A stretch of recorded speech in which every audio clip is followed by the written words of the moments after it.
C'est Jungenrich, gamme ETV 216i. Alors quand on regarde la machine, comme vous pouvez le constater, il y a une chose qui diffère des autres chariots à mât rétractable, c'est la batterie. Alors en fait, habituellement la batterie est ici devant le mât, derrière le mât, entre le mât et l'habitacle. Là, elle n'est pas là. Pourquoi? Parce que c'est une batterie lithium qui est au niveau du châssis sous le siège. Ce qui fait que le chariot est beaucoup plus compact et ceci permettra d'avoir des allées un peu plus étroites. Donc le design effectivement par rapport à ça est différent des chariots à mât rétractable classiques. Donc on en fait le tour et on peut s'apercevoir tout de suite qu'en termes de visibilité, enfin on va le voir pendant l'utilisation, mais en termes de visibilité, je dirais que c'est le top, hein, parce qu'on a ici devant un espace super bien dégagé.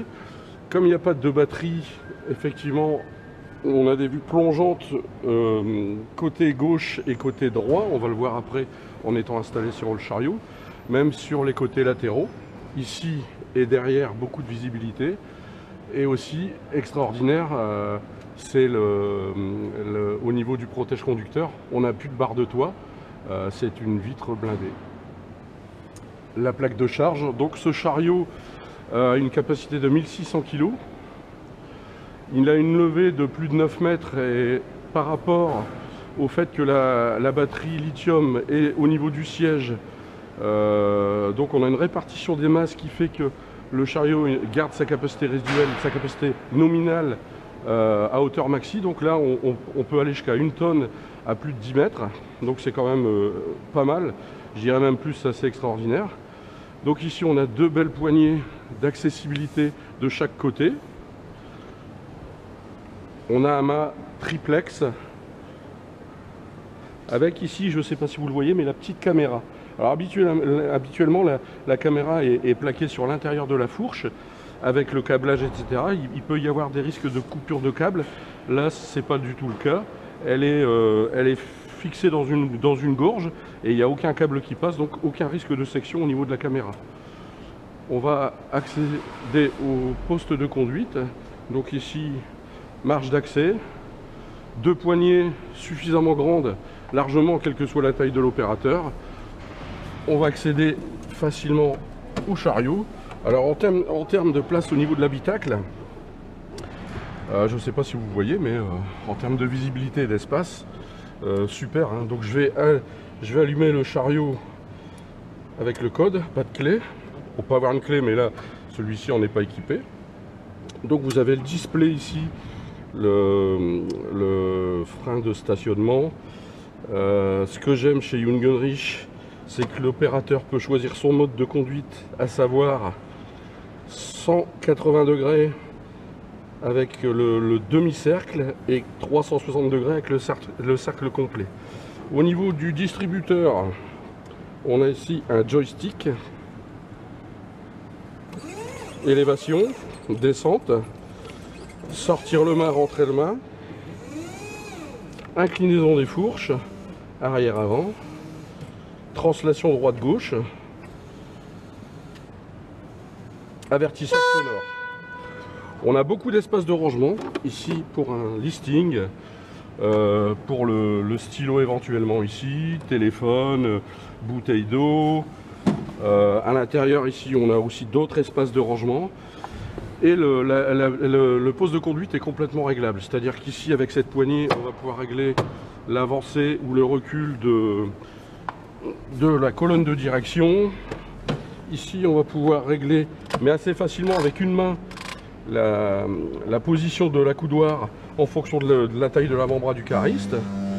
Le siège se règle automatiquement en hauteur électriquement par rapport à la première utilisation.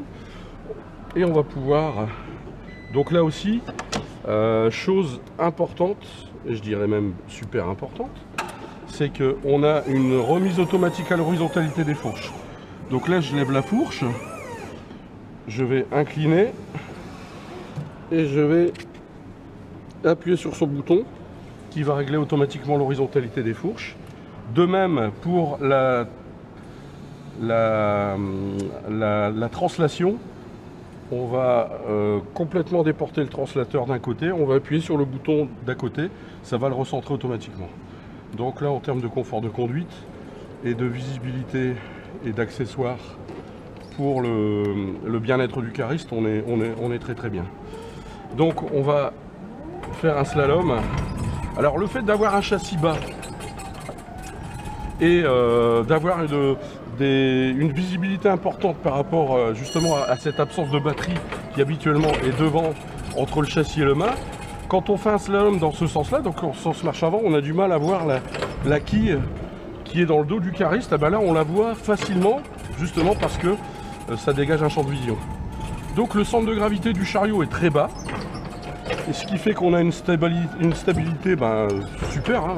Je peux y aller à pleine vitesse, le chariot bascule pas, il reste bien stable. Et vous voyez, on voit franchement bien la quille qui est dans le dos du cariste, alors qu'habituellement on a du mal à la voir. Je vais repartir dans l'autre sens.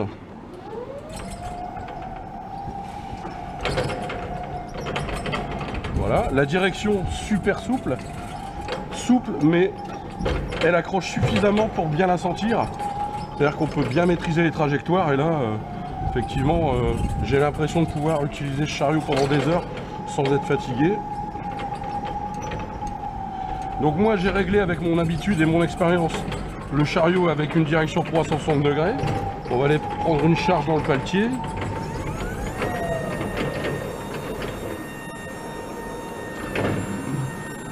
Et on va s'aider de la caméra. Voilà, là on est pile poil. Alors je jette un petit coup d'œil quand même, mais on peut faire confiance à la caméra. Je suis bien droit dans la palette. Je vais pouvoir sortir le mât et vous pouvez regarder en termes de visibilité. Donc là on est à peine à 4 mètres, hein. Mais je pense que plus on va haut et mieux on voit. Voilà, pas de barre de toit, donc en termes de visibilité c'est le top. Le chariot en marche avant était en petite vitesse. Pourquoi? Parce qu'on a une charge sur les fourches. Voilà. Donc grande souplesse de direction, grande visibilité. On va remettre la palette dans le paletier.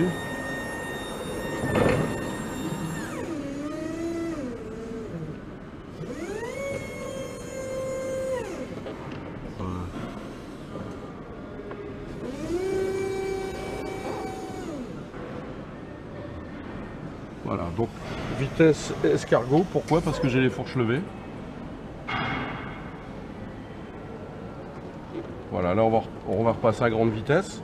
Et dès que je lève et que je passe la levée libre, systématiquement, voilà, il se met en petite vitesse. Pourquoi? Parce que justement, on n'a théoriquement pas le droit de circuler charge haute. Mais si on voulait le faire malgré tout, eh ben, ce sera à petite vitesse pour des raisons de sécurité évidentes. Voilà, 360 degrés. Donc pour rappel, la direction 360 degrés permet de gagner en productivité quand celle-ci est bien maîtrisée. Tout simplement parce qu'il n'y a pas de contre-braquage et il n'y a pas d'aversion de marche. Hein, on le fait directement avec la direction. Alors bien sûr, quand on est à l'arrêt, il suffit de sélectionner le sens de direction avec le pouce pour être en marche avant ou en marche arrière. Mais une fois qu'on est en circulation, quand celle-ci est bien maîtrisée, on n'a plus besoin de toucher à l'averseur de marche. On fait tout avec la direction. Alors,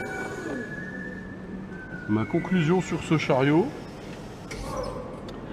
en tout cas, je pense que Jungenrich frappe fort avec ce produit. Pourquoi? Parce que non seulement il y a la performance au niveau de la conduite pure, donc c'est un chariot qui a une belle pêche.